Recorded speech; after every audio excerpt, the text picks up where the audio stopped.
snowpack over your head splits in two right in front of your eyes and starts tumbling down on the frozen slope to its resting place far, far below.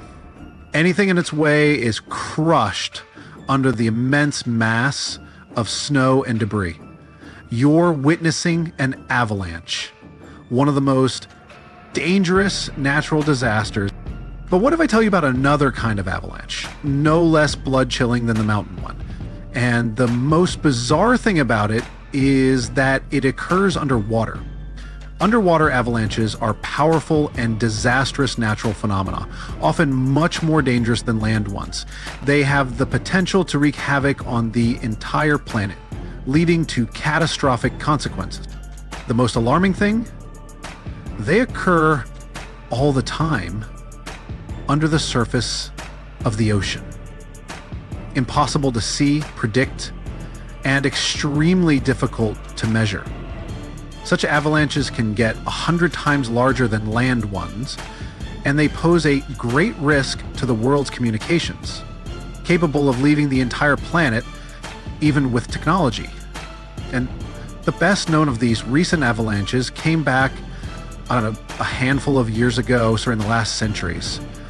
They occur in under a fifth of a second, something that's like 100 times larger than land ones. And they pose a great risk to the world's communications, capable of leaving the entire planet dead in a few days. But we'll talk about it a bit later. First, let's go 60 years back into the past. We're near the northwest coast of Africa, ready to witness the colossal scale and devastating impact of a ginormous underwater avalanche. It started as a quite small underwater landslide in the Agadir Canyon, and first it was just 35 cubic miles of material, but in no time this mass increased more than 100 times in size while traveling across the Atlantic Ocean floor. As the avalanche sped up and grew, it picked up gravel, sand, rocks, and mud. It carved a devastating path through one of the world's largest submarine canyons, wiping out all forms of animal and plant life on its way. All right. The disastrous flow was so powerful that it literally eroded a 250-mile stretch of the canyon, cutting hundreds of feet into its sides and damaging a total area of 740 square miles. That's the area of more than 3.5 New York cities.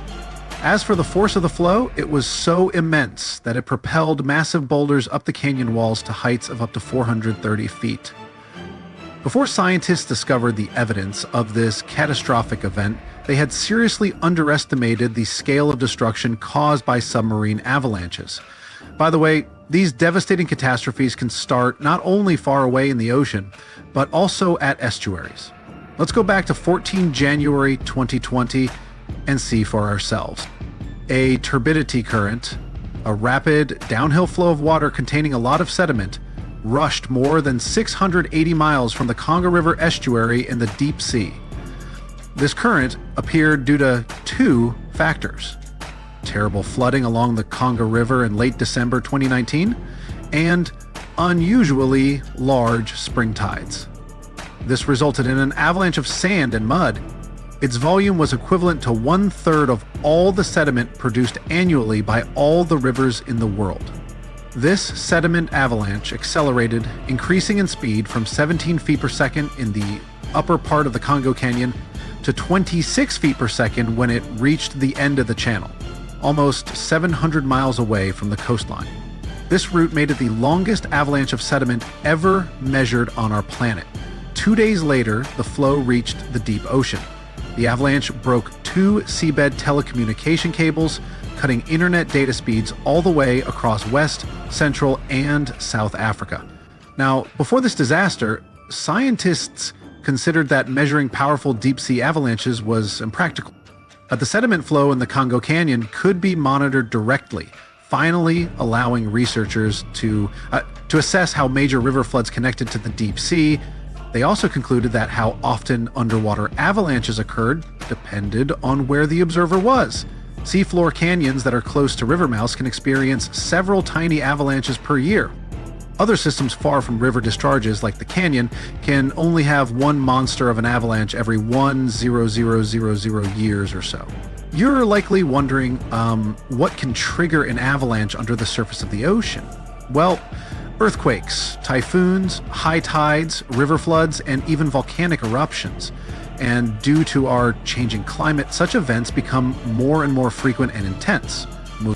At the same time, these triggers don't mean that an avalanche is bound to happen, nor do they relate to the scale of the event. See for yourself. In 1755, a powerful earthquake hit the coast of Portugal, wiping out large parts of Lisbon. Tens of thousands of people lost their lives during that disaster, but it only triggered a tiny underwater avalanche. And in 1929, a large earthquake off the coast of Newfoundland, Canada, triggered the largest underwater avalanche ever recorded. The flow traveled at a speed of 42 miles an hour, carrying boulders, sand, and mud. It snapped 11 seabed cables on its journey downhill. The avalanche was so powerful, it produced a tsunami that claimed the lives of 28 people along the coastline. Now, submarine avalanches are totally invisible because they happen deep under the ocean surface, which makes them extremely hard to study. But we must find a way because these flows are super important. They transport sediments, nutrients, and even pollutants across the ocean floor. So a research team from Liverpool decided to unravel this mystery. Over the last 40 years, they've collected more than 300 samples from the ocean floor. Combined with seismic and bathymetric data, which is a fancy word for ocean mapping, they managed to reconstruct a massive submarine avalanche. It was the first time an underwater avalanche of this size was mapped out. An even cooler thing, the event itself started off pretty modestly, but it quickly evolved into a colossal avalanche that grew to more than 650 feet tall.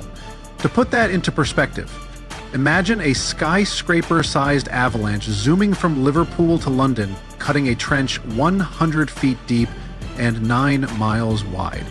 Then, it spread out over an area bigger than the UK, covering it with several feet of sand and mud.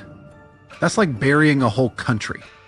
These findings are actually a big deal because they show that even a small underwater landslide can turn into something massive and super destructive. But that's not the worst. Think about undersea internet cables, which are essential for global communication. There are more than 550 active seafloor cables around the world. Their combined length is a whopping 870 miles. That's enough to wrap around our planet 35 times. When a submarine avalanche breaks seafloor cables, the effects are usually super expensive and devastating.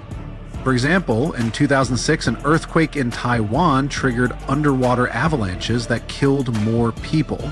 Cut loads of seafloor cables connecting Southeast Asia with the rest of the world.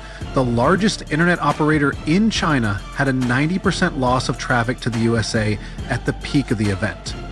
As for Taiwan itself, it experienced between 74 to 100% loss in traffic to neighboring islands. So now you probably get why we need to learn more about this natural phenomenon. Luckily, researchers at Tulane University have found a way to study it in 3D. Previous studies only looked at submarine avalanches in 2D, which didn't give the full picture of how they actually behaved.